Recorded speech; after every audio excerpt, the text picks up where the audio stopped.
Bail పత్రాలు jail అధికారులకు అందజేయడంతో నిన్న ఆలస్యం కావడంతో నిన్న విడుదల కాలేకపోయారు పిన్నెల్లి. ఇవాళ పత్రాలు సమర్పించడంతో పిన్నెల్లి జైలు నుంచి విడుదలయ్యారు.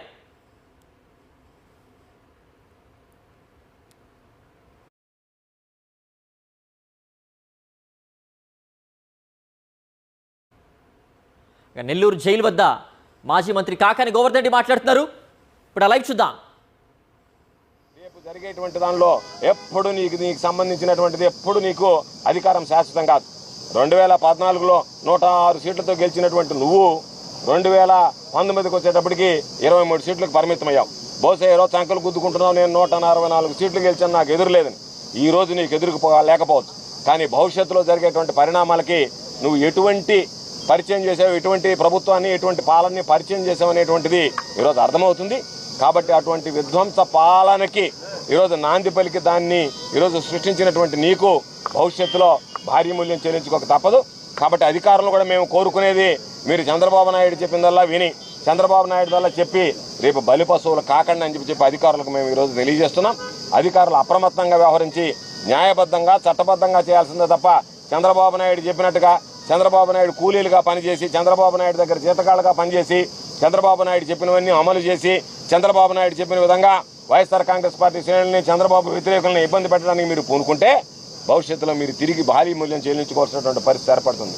చంద్రబాబు నాయుడు కొడుకు హైదరాబాద్కు చేరుకుంటారు. కానీ మీరు ఈ రాష్ట్రాన్ని 60 సంవత్సరాలు వచ్చినంత వరకు ఐపీఎస్లు, 62 సంవత్సరాలకు వచ్చినంత వరకు పోలీసు యంత్రాంగం ఎక్కడ కూడా విడిచిపెట్టిపోయేటువంటి పరిస్థితి ఉండదు. కాబట్టి మీరు ఉద్యోగం చేయాల్సినటువంటి అవకాశాలు ఉంటాయి.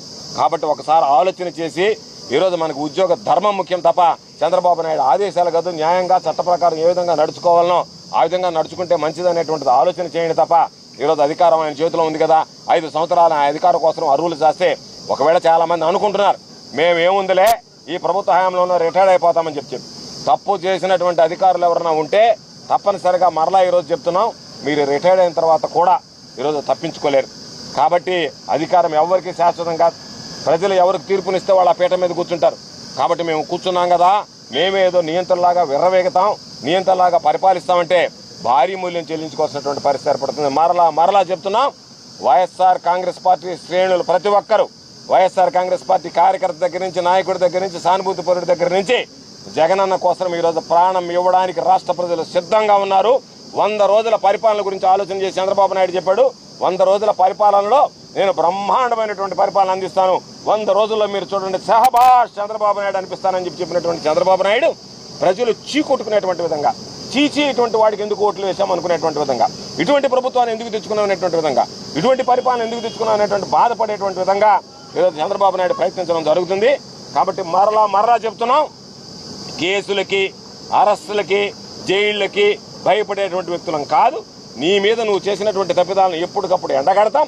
నువ్వు ఏ విధంగా ప్రవర్తించినా సరే అధికారం నీ చేతిలో ఉంది కదా అని ఎవరి మీద కేసులు పెట్టడానికి ప్రయత్నించినా, ఎవరి మీద కక్షాదంతులకు పెట్టుకున్నా సరే ధైర్యంగా ఎదుర్కొనేటువంటి మనోధైర్యం మా నాయకుడు మాకు ప్రసాదించాడు.